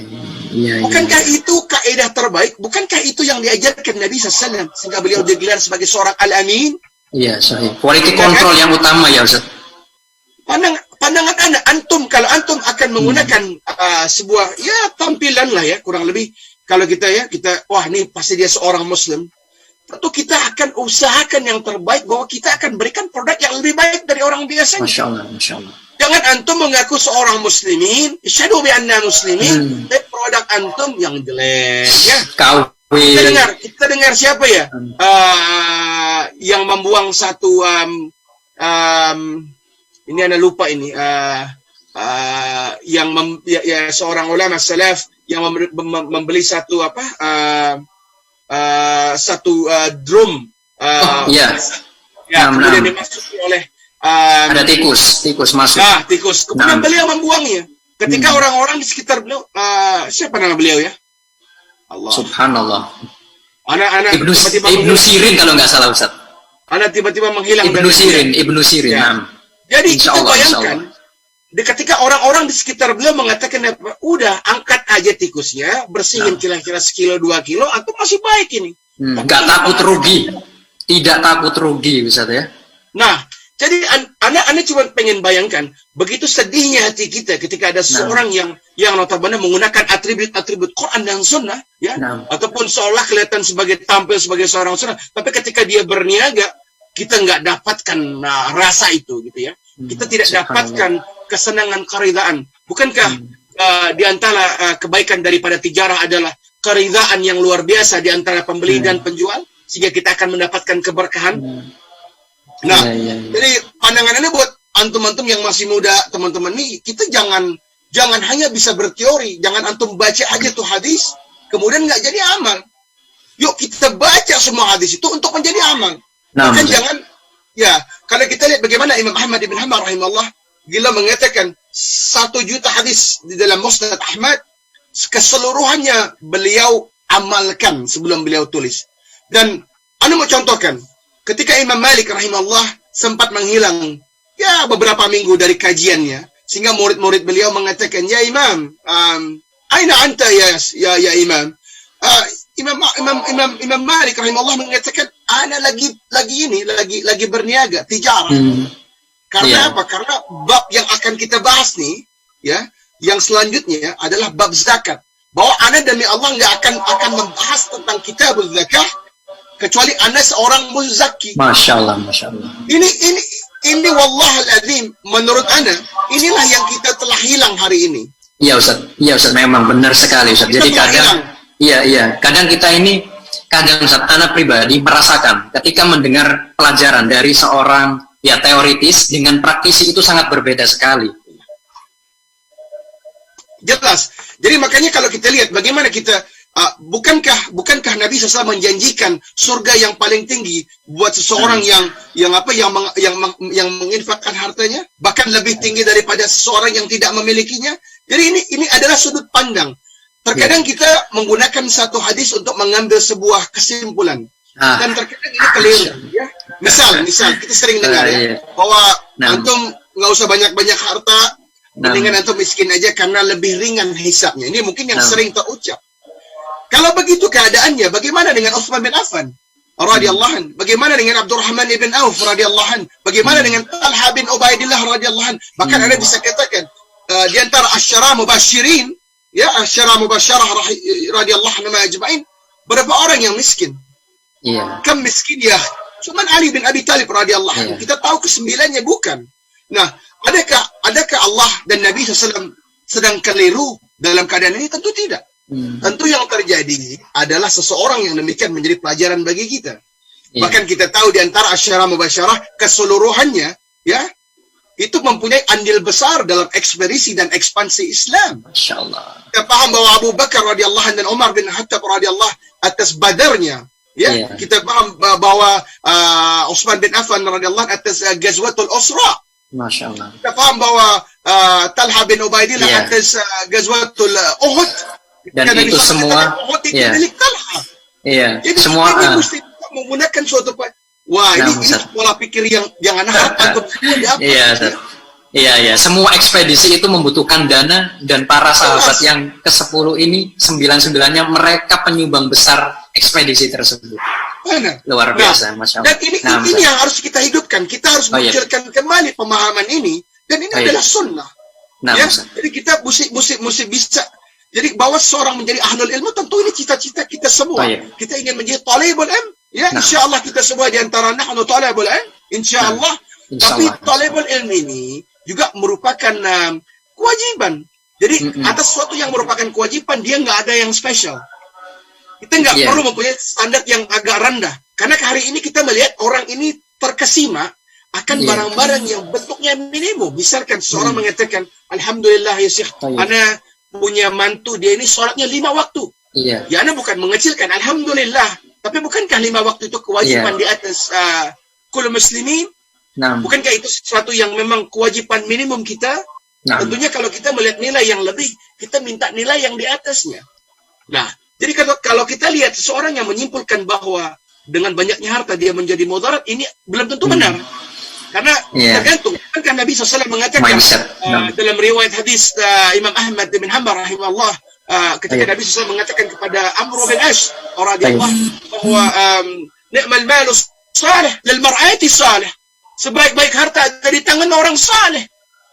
Antum bisa bayangkan ketika tadi Ustaz mengatakan kepada kita, bayangkan kalau kita bisa bayangkan pabrik-pabrik itu, pabrik tekstil, farmasi, ya, bukan hanya keberkahan, tapi kita juga mendapat obat-obatan yang halal. Kita mendapat kebaikan-kebaikan transportasi yang mungkin bisa dipisahkan antara yang ikhwah dengan yang akhwat. Jadi inilah kelebihan generasi-generasi terbaik yang pernah hidup sebelum kita. Tapi kita juga jangan diam diri, jangan merasa wah anak dhaif ya Syekh. Enggak bisa. Kita tidak ada yang dhaif. Kita telah diberi Allah iman dan Islam, tentu kita bukan dhaif insyaallah. Iya Ustaz. Jadi mindset ini sangat berpengaruh sekali Ustaz ya. Kita mungkin 1 jam ini nggak ada 1 jam. Kurang lah ya, materi bersama antum ini kita utamakan dengan mindset ya Ustaz ya. Untuk teknis nanti insya Allah teman-teman nih yang ada di rumah, para pemirsa dimanapun Anda berada, antum bisa belajar teknis bagaimana berbisnis, teknik-tekniknya, cara marketing seperti apa, antum bisa belajar di mana aja. Tapi untuk mindset ini kita belajar hari ini banyak sekali mindset pengusaha seorang muslim. Toh ya Ustaz ya, kita lanjut ke sesi pertanyaan gimana Ustaz? Siap. Ada lagi yang mau disampaikan begini. Ketika antum datang dalam penerbangan internasional yang panjang ya, kita lihat Airbus 380 mungkin yang paling besar, kapasitas 550 ya. Jadi begini, Al-Quran ini memberikan banyak kisah-kisah. Karena kenapa kisah menjadi suatu yang kebaikan? Karena kisah ini membuat kita mampu mempelajari dan membayangkan. Ya, dan kita juga tahu bahwa surganya Allah, ya jannah, ini ada sesuatu yang mata tak pernah melihat walaupun membayangkan.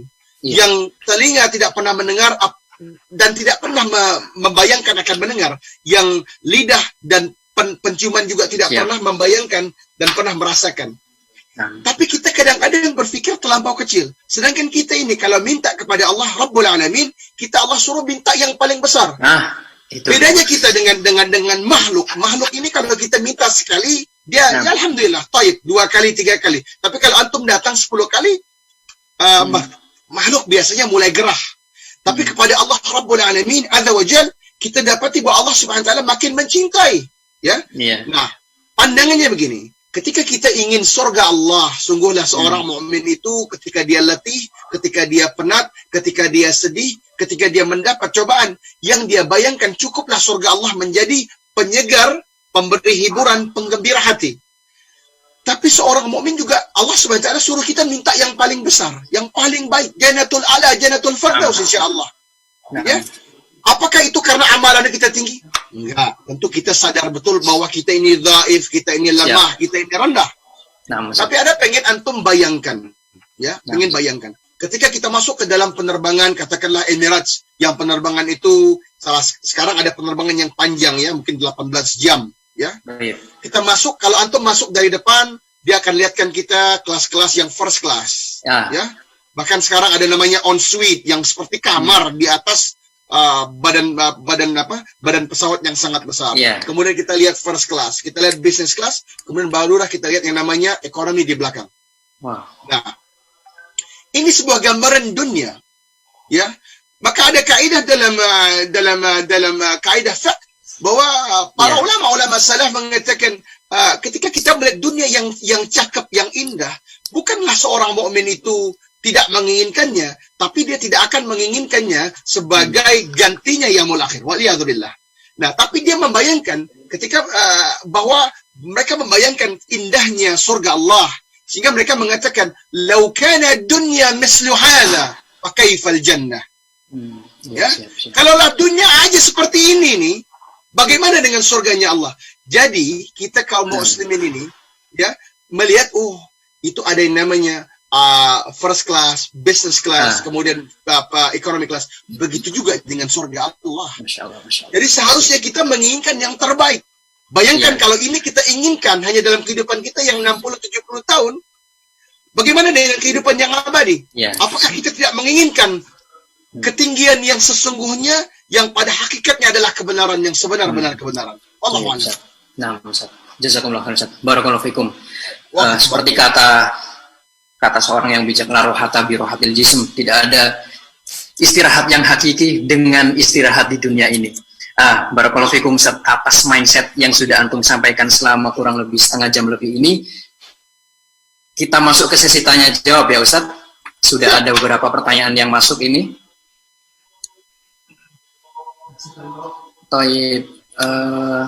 Ini ada pertanyaan dari Aryangga, Ustaz. Baik, tafadhol untuk Aryangga, silakan raise hand untuk bertanya langsung.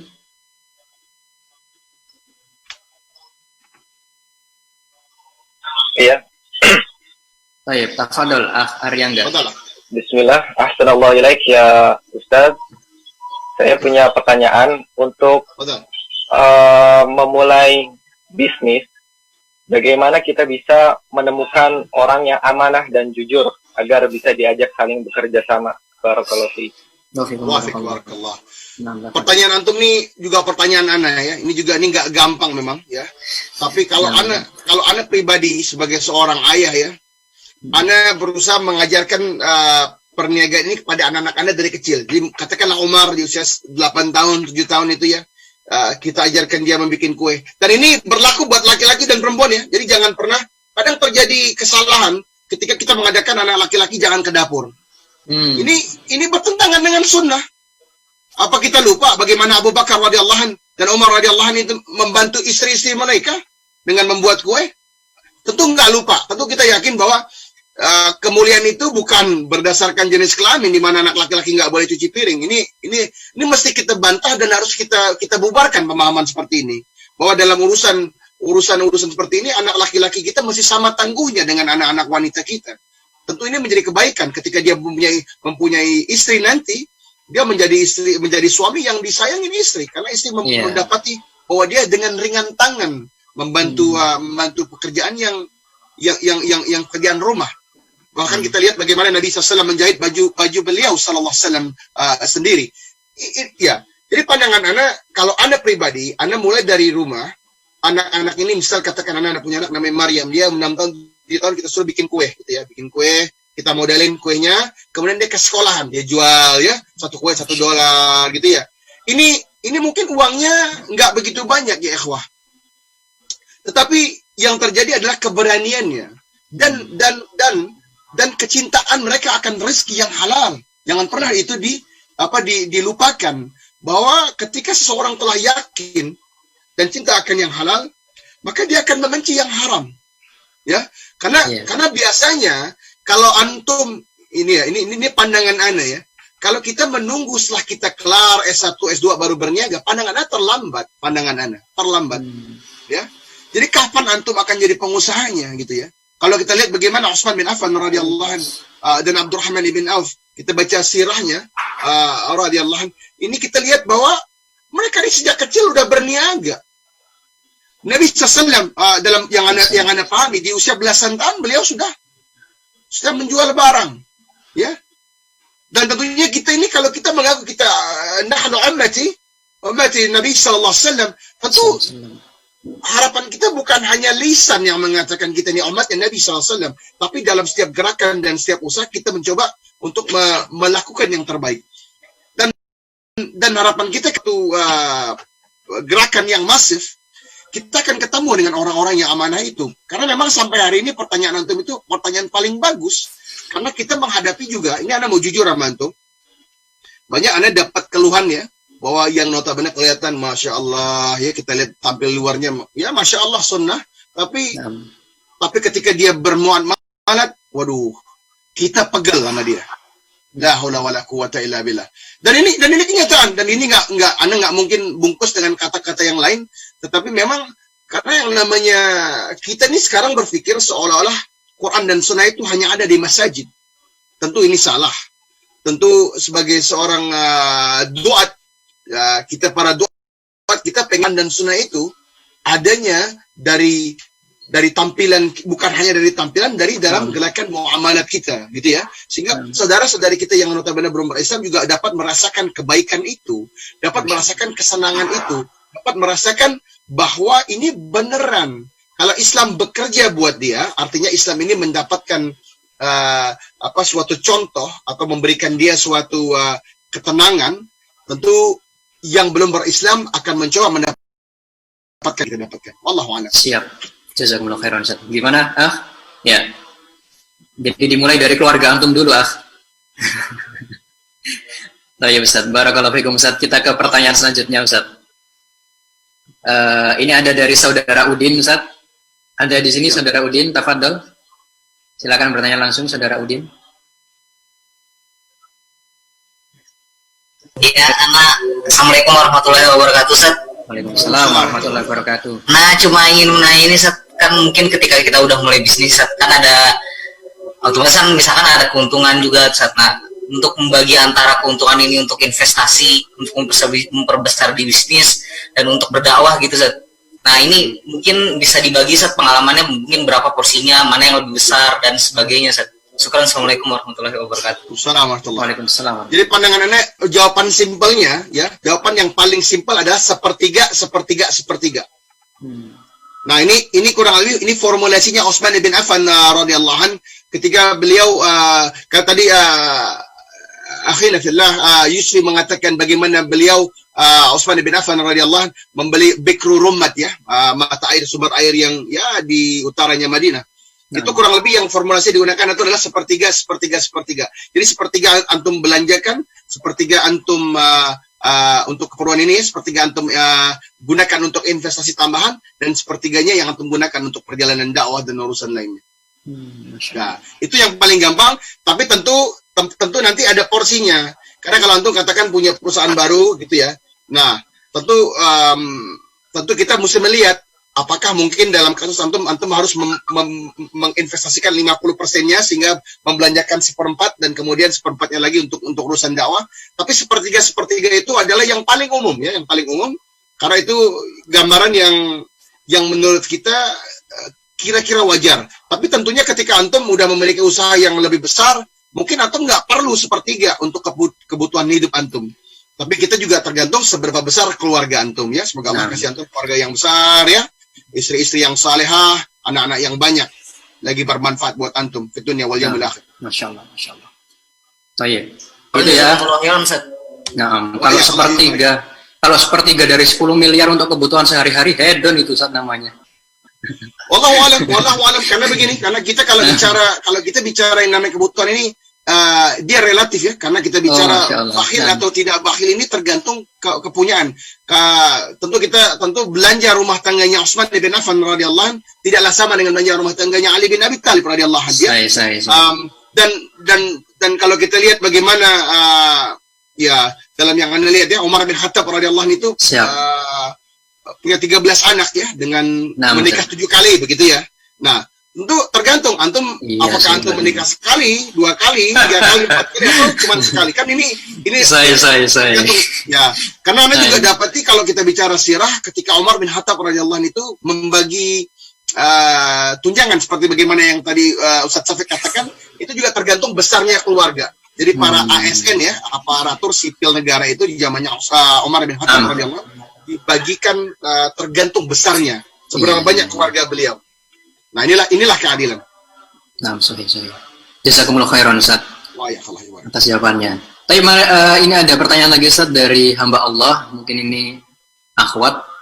Bagaimana jika wanita jadi pengusaha Ustaz? Yang diperbincangkan sejak tadi adalah para sahabat dan para ulama, yang mana mereka adalah para pria yang berfokus pada perniagaan. Maka apakah wanita bisa jadi ahli di bidang peternakan juga? Apakah ada bidang usaha lainnya bagi wanita yang memungkinkan kita juga dalam berdakwah? Baik. Jelas. Jadi buat akhwat ukhayya fillah, masih sering Islam, Ana juga berusaha ini dengan harim Ana. Jadi kita berdagang ini bersama-sama dengan harim Ana. Jadi kita bersamaan, alhamdulillah. Dan tentunya anti juga harus mencari bakal suami yang kira-kira punya pandangan lurus dan tidak sempit. Nah, ini kuncinya. Karena ketika anti mendapatkan seorang suami yang ya terkadang punya pemandangan yang sangat sempit, anti akan susah keluarkan pandangan itu ketika anti dihitbah. Tentu Islam ini adalah agamanya yang adil. Kita dapati ya, kita tentu nggak lupa bagaimana ibunda kita Ummul Mukminin Khadijah radhiyallahu anha yang pedagang besar. Dan contoh itu bukan hanya di beliau radhiyallahu anha. Kita dapati kalau kemahiran, kita tentu belum lupa bagaimana kemahiran berkudanya ibunda Hansa dan Nusaibah radhiyallahu anhuna ajmain, yang sangat mahir berkuda. Ya tentunya ini kalau berkuda aja jago, apalagi cuma urusan urusan beternak. Tentu kita Islam ini agama yang adil. Sepanjang kita dalam koridornya syariat, tidak berbenturan dengan Quran dan Sunnah, sesungguhnya keseluruhan muamalat itu adalah halal kecuali yang diharamkan, gitu ya. Jadi silakan. Dan kita tentu tidak lupa di zaman Umar bin Khattab radhiyallahu anhu tentang ini. Kalau sekarang kita bicara ini pengawas pasar Madinah, Syifa binti Abdullah, yang seorang wanita, ya kan. Jadi kita nih, Islam ini bukan agama yang alergi dengan seorang wanita memiliki amanah, memberikan kepentingan sepanjang di dalam koridor yang memang dibenarkan oleh Allah dan Nabi-Nya sallallahu alaihi wasallam. Kita lihat bagaimana interaksi, bagaimana tegasnya Syifa. Kalau nggak salah Syifa binti Abdullah ketika kalau kita sekarang bayangkan besarnya pasar Madinah ketika itu, yang mengelola pasar, yang memastikan bahwa pedagang itu berlaku jujur, yang memastikan bahwa pedagang itu benar timbangannya, tidak semena-mena, gitu ya. Supervisor lah Ustaz ya. Jadi Umar radhiyallahu tidak alergi memberikan suatu kepercayaan kepada wanita. Dan ini mungkin suatu pelajaran buat kita juga agar para akhwat ini mendapatkan kendali. Banyak yang antum bisa usahakan, apakah peternakan, perkebunan, pertanian. Sungguh agama Allah ini agama yang adil.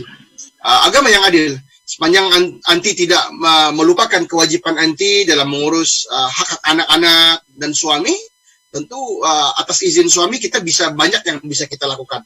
Tapi pandangan anak, kebetulan karena anak juga di dalam urusan pernikahan di sini ya, pastikan punya visi yang kurang lebih sama dengan bakal suami, karena ini penting. Gitu. Masya Allah. Adanya kesamaan visi. Kesamaan visi ya Ustaz ya. Baik. Barakallahu fiikum Ustaz. Ini ada pertanyaan lagi Ustaz. Ana bacakan. Toib, jadi gini, misalnya seorang mahasiswa sangat antusias untuk berbisnis, namun karena keterbatasan dana yang dimiliki, maka resahlah dia. Masya Allah. Di sisi lain, dia dituntut untuk membiayai kebutuhan orang tua dan adiknya. Bagaimana solusinya Ustaz? qadarullah keluarga juga tidak ada yang memiliki background sebagai bisnis. Barakallahu fikum Ustaz. Wafikum barakallah. Wallah. Anda doakan semoga urusan antum Allah mudahkan ya. Apalagi terkadang kita menghadapi berbagai macam cobaan ya. Kalau tadi kita bicara mahasiswa-mahasiswi yang untuk berniaga ini, kemungkinan besar kita bicara yang tanggungannya hanya diri sendiri. Tapi dalam pertanyaan ini tanggungannya adalah keluarga ya. Semoga Allah mudahkan. Tentunya kita mesti yakin ya bahwa ketika Allah Subhanahu wa taala qala Allah taala la yukallifullahu nafsan illa wus'aha, bahwa sungguh Allah Subhanahu wa taala tidak pernah memberikan kita memikulkan beban yang kita tidak mungkin pikul. Berarti Allah Subhanahu wa taala telah menakarnya untuk antum. Berarti pastilah antum memang mampu memikul beban itu, tanggung jawab itu, semoga jadi amalun jariah buat antum. Tapi pandangan ana ini ya, kita harus mulai dari yang paling basic. Carilah ilmunya, karena Anda bukanlah seorang yang mengatakan modal utamanya adalah fulus. Modal utamanya adalah keahlian. Ya, kita mungkin nggak lupa ya ketika kita lihat bagaimana Hisham ibn Malik, kalau Anda nggak salah ya, seorang khalifah yang sangat kaya yang mewariskan, yang punya 11 anak laki-laki kalau Anda nggak salah. Kalau Anda salah untuk benerin. Ya, dia punya anak 11 laki-laki dengan masing-masing warisannya tuh 1 juta dinar. Ya, inilah Islam. Kita banyak melihat dalam sejarah. Kalau ada nggak salah, Hisham bin Malik rahimahullah ini punya anak 11 laki-laki, masing-masing punya warisan 1 juta dinar. Jadi ini bukan uang kecil. Ini kalau kita bicara 1 dinar ukurannya Umar bin Khattab 4,25 gram emas. Jadi antum kaliin aja 4,25 gram dikali 1 juta dinar. Jadi berapa itu? 4,25 ton emas. Ya berapa triliun uang hari ini ya. Nah, ketika kita bandingkan dengan Umar bin Abdul Aziz, Umar bin Abdul Aziz rahimahullah, seorang khalifah yang meninggalkan, yang tidak meninggalkan uang untuk anak-anak keturunannya ketika dia wafat. Tapi yang terjadi tanpa ilmu, tanpa keahlian, keturunan Hisham bin Malik rahimahullah ini kemudian menjadi para mustahid. La haula wala quwwata illa billah. Walaupun dengan uang yang sangat banyak, dia kemudian menjadi seorang mustahid. Dan ketika Umar bin Abdul Aziz meninggalkan keahlian, ilmu atas Quran dan Sunnah kepada anak-anak keturunannya, bahwa anak-anak keturunan beliau dalam waktu yang tidak lama menjadi muzaki. Masya Allah. Nah, jadi yang kalau terkadang kita kalau bicara tijarah, yang kita utarakan adalah Anda nggak punya modal ya Ustaz, Anda nggak punya modal. Modal utama antum adalah keahlian. Ketika antum punya keahlian, antum bisa tawarkan kerjasama. Tadi Ustaz Syafiq, hafizallah, mengajarkan kita bagaimana kita melakukan syirkah, ya. Mungkin kita bisa bicara murabahah, berbagai macam konsep syariah yang bisa kita bahas. Tapi kalau antum tidak punya keahlian, maka seluruh uang yang ada di dunia ini pun tidak akan berguna. Karena dia akan habis. Kalau 1 juta dinar habis, bayangkan kita sekarang nggak punya uang seperti itu gitu ya. Bayangkan berapa kekayaan Hisham bin Malik yang 11 anaknya aja dia wariskan sedemikian banyak. Berarti berapa total harta tersebut ketika beliau masih wafat? Dan tentunya ini belum kita bicara anak-anak perempuan beliau, kita belum bicara istri-istri beliau gitu ya. Kita bisa coba menghitung gitu kan. Tentu ini adalah harta yang paling tidak kita bicara berapa? 50-60 ton emas gitu ya. Yang sangat banyak. Dan terlebih ketika itu uang segitu nggak bisa juga dibandingkan Ustaz, Bill Gates uangnya lebih banyak hari ini. Tapi kita nggak bisa bandingkan karena uang segitu lebih banyak di waktu itu karena kita nggak bisa pesawat zaman itu.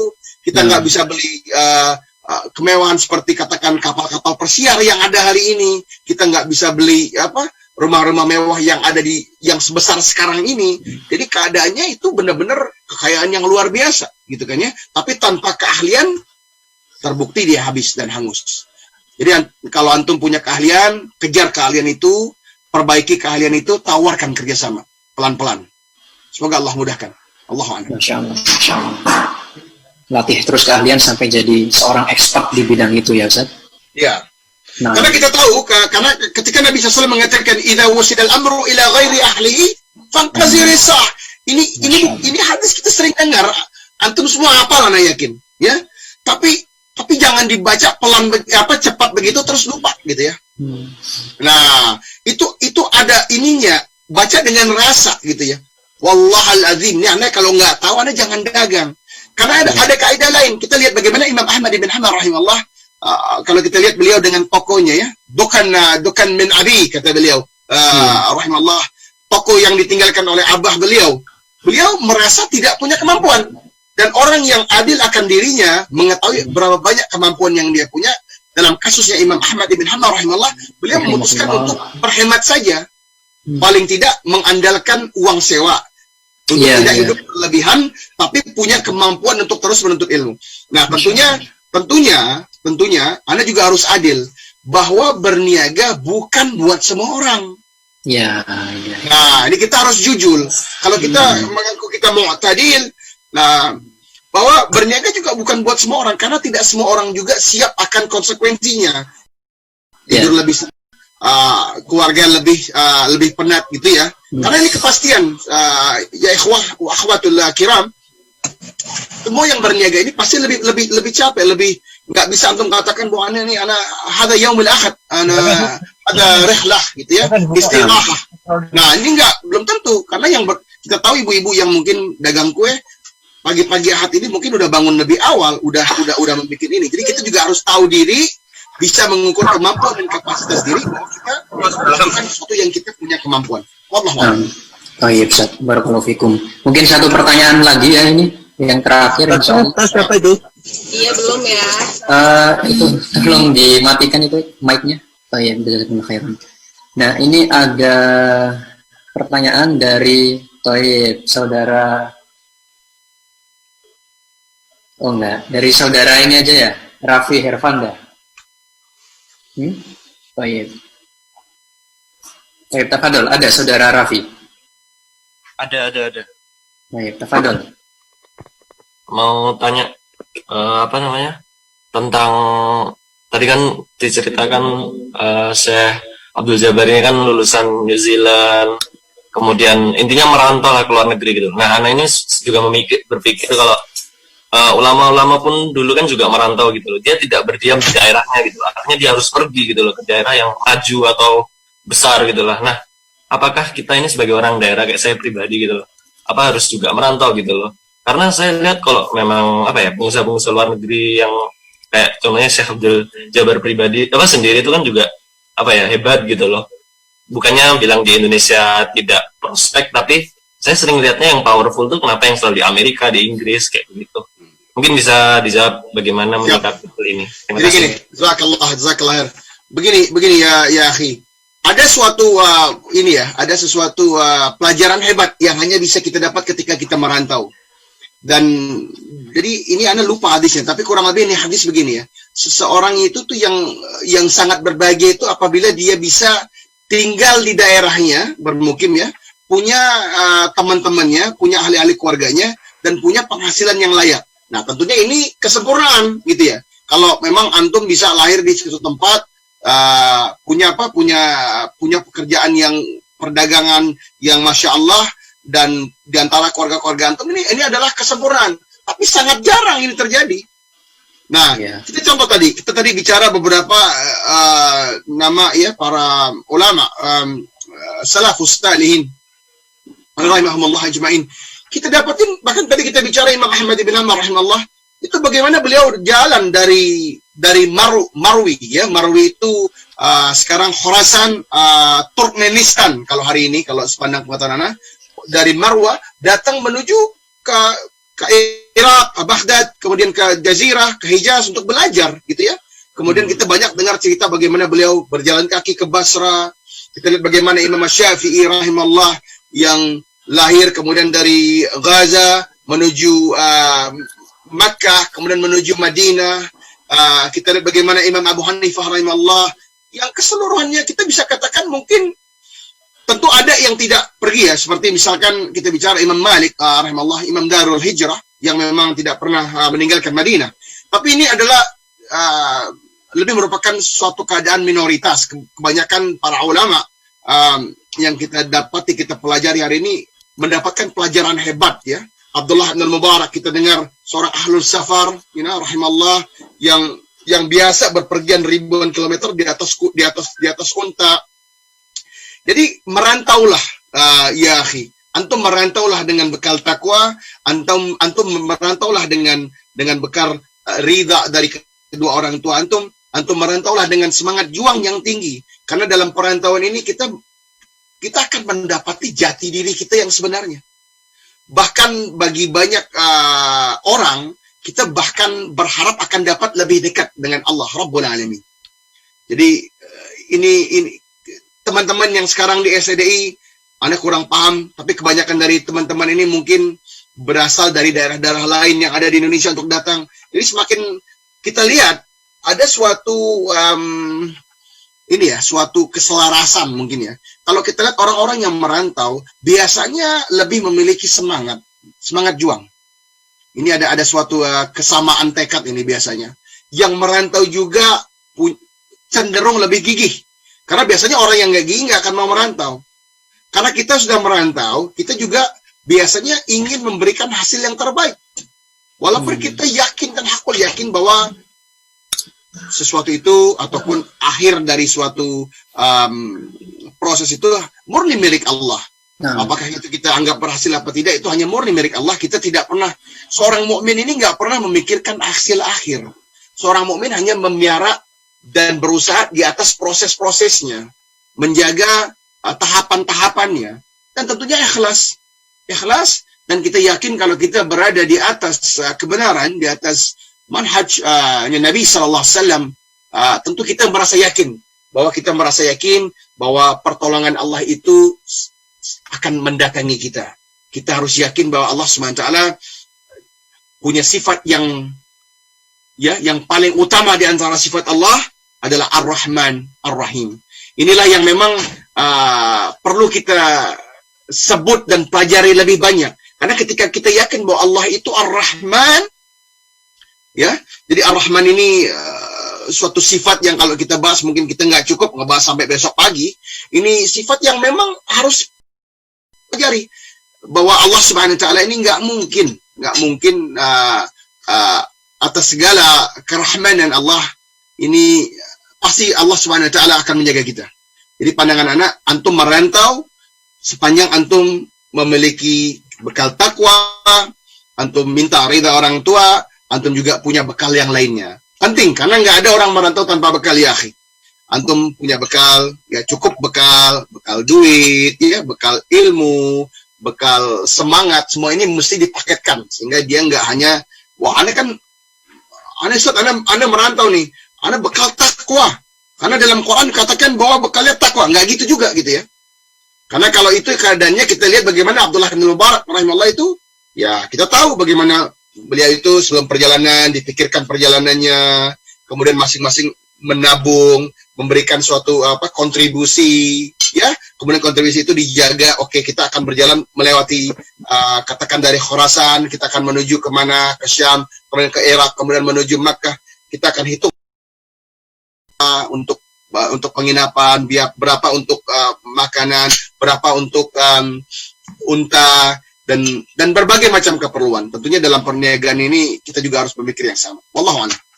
Afwan Ustaz, Anda mau menegaskan lagi. Tapi kalau misalnya merantaunya ke kayak Amerika, Inggris itu nggak ada masalah ya? Atau tetap pilih-pilih negara atau gimana? Mungkin bisa dijelaskan. Ini anak mesti hati-hati ya, karena di antara pahaman yang Anda tahu dari Syekh bin Baz rahimahullah, bahwa ini penting ya, bahwa ketika beliau Syekh bin Baz rahimahullah, Syekh Amin Utsaimin rahimahullah mengatakan bahwa sejatinya merantau ke negeri kufar ini adalah tidak diperbolehkan ya. Jadi ini bahasanya Anda mungkin harus kita bahas agak seimbang gitu ya. Yeah. Kecuali tapi ada kecuali antum akan mendakwahkan Islam, ya. Jadi ini merupakan suatu kaitan yang memang, maka menjadi seorang pendakwah ini adalah keniscayaan bagi setiap diri seorang muslim. Karena ketika kalau yang ini karena kalau kita udah bicara Syekh Nas rahimahullah, Syekhuna rahimahullah, ini kita bukan bicara bukan bicara bahasan kecil, tapi mungkin waktu kita nggak mencukupi untuk detail ke sana. Tapi ada di antara pendapat beliau, rahimahullah yang mengatakan bahwa kecuali antum benar-benar ingin mendakwahkan Islam. Jadi banyak kaidah-kaidah di dalam sunnah di mana sesuatu itu biasa punya keumuman bahwa dia tidak dibolehkan kecuali gitu ya.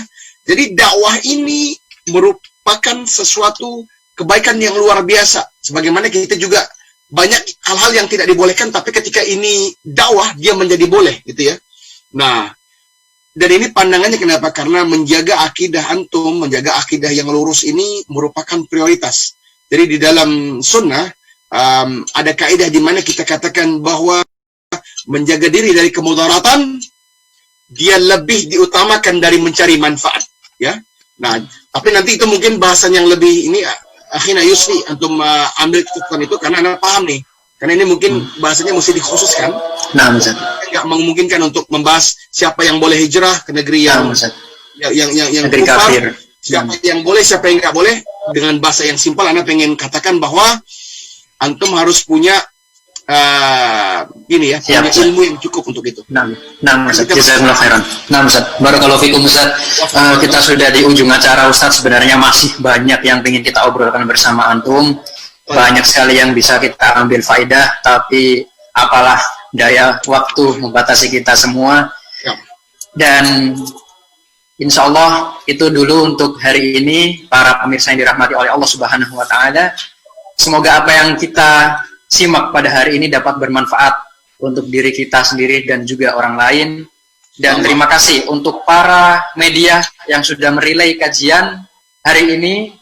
Ada Teman Tajir, ada Hang TV, Hang FM Batam, Masya Allah, banyak sekali Zat, Al-Hikmah FM Banyuwangi, MS TV, Handil Mengaji, Safdah TV, Fastabikul Khairat Lumajang, MKSS TV, DS TV Tenggarong, Salam TV, Tegal Mengaji, Unggaran Mengaji, Syiar Tauhid Aceh, Surabaya Mengaji, Wesal TV, Radio Amoba, Kisaran Mengaji, Mutiara Sunnah Palu, Sunnah Indonesia, Sapa Muslim, Tegal Mengaji, Bima Mengaji, Wesal TV, Salaf Itiba, Mutiara Sunnah Palu, Sunnah Jalan Pasti TV, Konsultasi Islam, Mumtaz TV, dan itu, Masya Allah, dan juga Lorong Faradisa ini tentunya.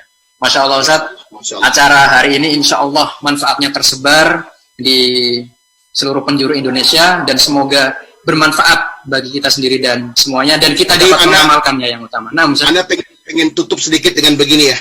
Ya, kalau sampai jam 19. Pertanian, peternakan begini ya. Kalau kita lihat bagaimana Allah Subhanahu wa taala ajarkan kita dalam Quran, bahwa kalau kita baca suratul Rahman, suratul Waqiah, kita bicara bagaimana janji-janji Allah akan surga, kita dapati isinya peternakan, pertanian gitu ya. Buah-buahan yang baik, yang ranum, yang wangi ya. Bahkan ada seorang sahabi yang bertanya kepada Nabi SAW, "Ya Rasulullah, apakah di dalam surga nanti ada yang namanya peternakan?"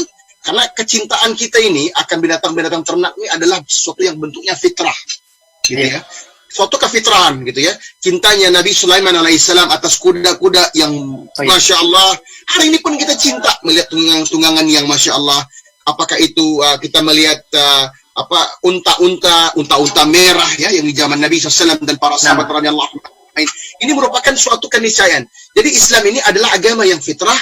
Islam tidak menyuruh kita menahan diri atas sesuatu yang fitrah, tapi mengontrol diri dan memastikan bahwa di atas sesuatu yang fitrah ini kita mampu bersinergi dan menjadikan kacamatanya yu'minu billah wal yawmil akhir, dan benar-benar memahami bahwa kehidupan ini adalah sebentar, dia akan selesai, dia akan lenyap, dia akan musnah, dan benar-benar pintar menggunakan sisa hidup kita yang tinggal sedikit ini untuk menjadi lahan yang menguntungkan, tidak hanya untung di dunia, tapi juga berhasil mendapatkan surga Allah.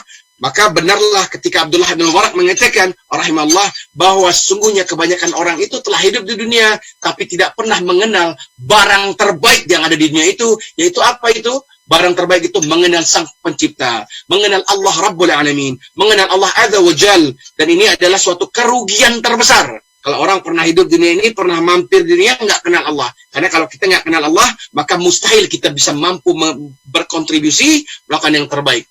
Wa akhiru dawatuna, ana Abdul Fakir Riza Abdul Jabbar, ana mohon maaf kalau ada yang dalam kekhilafan, sengaja ataupun tidak sengaja. Kalau di antara komentar ana ada yang kurang baik, kurang berkenan, ataupun di antara ilmu ana yang dhaif, analah hanya seorang talibul ilm, jauh dari kebaikan, terkadang banyak salah. Dan sungguhnya kalau ada kebenaran, hadza faminallah, semuanya hanya daripada Allah Rabbul Alamin. Subhanakallahumma wa bihamdika asyhadu an la ilaha illa anta wa astaghfiruka wa atubu ilaik. Wa barakallahu fikum. Assalamualaikum warahmatullahi wabarakatuh.